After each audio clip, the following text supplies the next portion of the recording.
வாங்க இன்றைக்கி வந்து நாம் கத்திரிக்காய் பொரியல் எப்படி செய்யறதுன்னு பார்க்கலாம். அதுக்கு வந்து எண்ணெய் ஊற்றி கடுகு போட்டிருக்கிறேன். கடுகு பொரிஞ்சதும் கடலைப்பருப்பு, உளுத்தம்பருப்பு,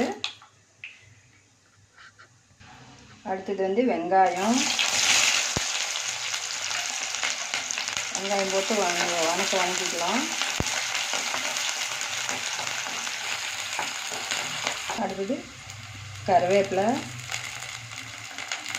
அடுத்தது தக்காளி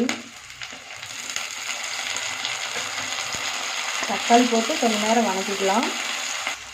அடுத்தது வந்து இஞ்சி பூண்டு பேஸ்ட் கொஞ்சம்,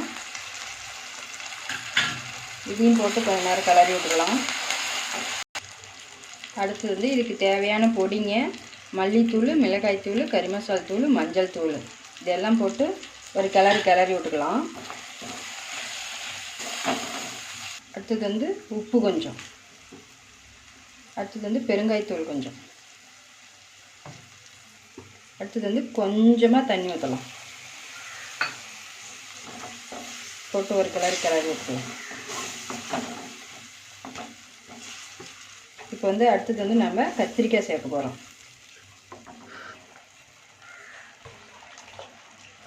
கத்திரிக்காய் வந்து இப்படி வாலாக அறுத்து வச்சுட்டாங்க, நல்லாயிருக்கும்.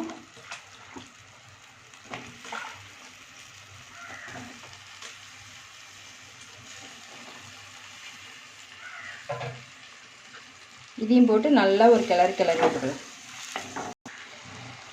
பாருங்கள், நல்லா கிளறி விட்டு தண்ணியெல்லாம் ஊற்றக்கூடாது இதுக்கு மேலே. இது வந்து ஒரு 5 நிமிஷம் வேகட்டும், அப்புறமா பார்க்கலாம். பாருங்கள், ஒரு 5 நிமிஷம் ஆயிடுச்சு.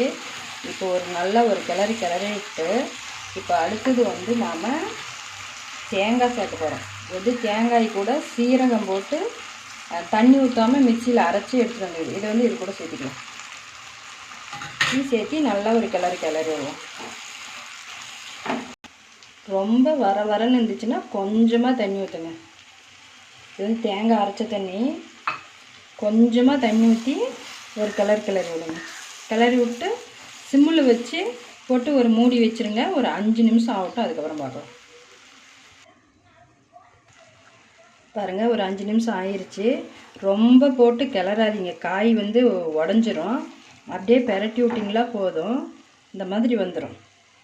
சூப்பராக இருக்கும். நீங்களும் செஞ்சு சாப்பிட்டு பாருங்கள்.